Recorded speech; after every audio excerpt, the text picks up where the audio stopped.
Thank you Lord. ஆமென். இந்த வசனம் சொல்லுகிறது, விசுவாசத்தினாலே சாராளும் வாக்குத்தத்தம் பண்ணினவர் ஆபிரகாமை குறித்து தான் நம்ம ரோமரில் வாசிச்சோம். இங்கே சொல்கிறாங்க, அவர் மாத்திரம் விசுவாசத்தில் இல்லை, இந்த அம்மா அவங்க இருதயத்தில் விசுவாசித்தாங்க. ஆமென்.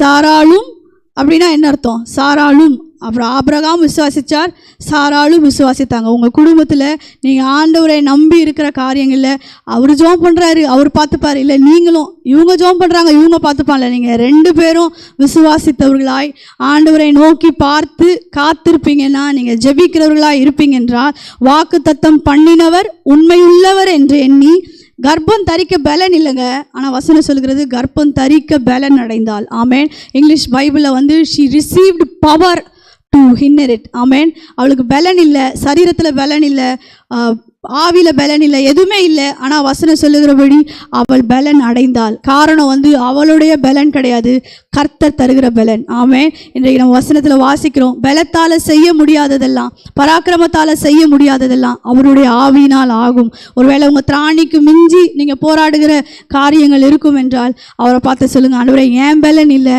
உங்கள் பலன் எனக்குள்ளே இருக்கும் என்றால், நீங்கள் எனக்கு பலன் அடைந்து நான் என்னால் எது முடியலையோ அது முடிய பண்ண அவர் வல்லவராக இருக்கிறார். ஆமேன். அதே தான் நம்ம வாசிக்கிறோம், கற்பம் தரிக்க பலன் அடைந்து வயது சென்றவளாய் இருந்தும் அவள் பிள்ளை பெற்றாள். ஆனபடியால் சரீரம் செத்தவன் என்று எண்ணத்தகும் ஒருவனாலே வானத்தில் உள்ள பெருக்கமான நட்சத்திரங்களைப் போலவும் கடற்கரையில் உள்ள எண்ணற்ற மணலைப் போலவும் மிகுந்த ஜனங்கள் பிறந்தார்கள். அவன் கேட்டது என்ன?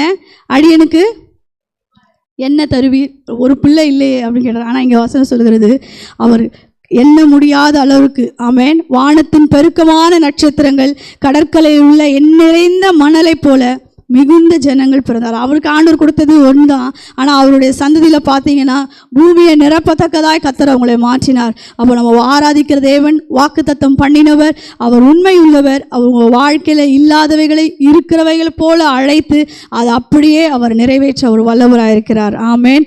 Thank you Lord. அவர் இப்போ நம்ம நிறைய இடங்களில் நம்ம வாசிக்கிறோம், சரி பிள்ளை தானே, அது இல்லைன்னா என்ன, பிள்ளைன்னு மாத்திரம் இல்லை, உங்கள் வாழ்க்கையின் தேவை எதுவோ அது எல்லாவற்றையும் ஆண்டவர் அதை நிறைவேற்றுறார். இவங்க 2 பேரும் பார்த்தீங்கன்னா, ஒரு வேளை எல்லாருக்கும் நீங்கள் ஆதியாகமத்தில் வாசிச்சிருப்பீங்க, நிறைய ஜீனியாலஜி வரும், இவங்களை பெற்றாங்க, அவங்க இவங்களை பெற்றாங்க. ஒருவேளை இவங்களுக்கும் அப்படிப்பட்ட ஒரு பிள்ளையை ஆண்டு கொடுத்துருப்பானுங்கன்னா இவங்களும் சரித்திரத்தில் பேசப்பட்டிருக்க மாட்டாங்க, அவங்க அந்த லிஸ்ட்டில் இருந்திருப்பாங்க. ஆனால் அன்னைக்கு அவங்களுக்கு இல்லை, ஆண்டவர் வாக்கு பண்ணினார், அதை நம்பினார்கள், சுதந்திரித்தார்கள், இன்றைக்கும் பேசப்படுகிறார்கள். ஆமேன்.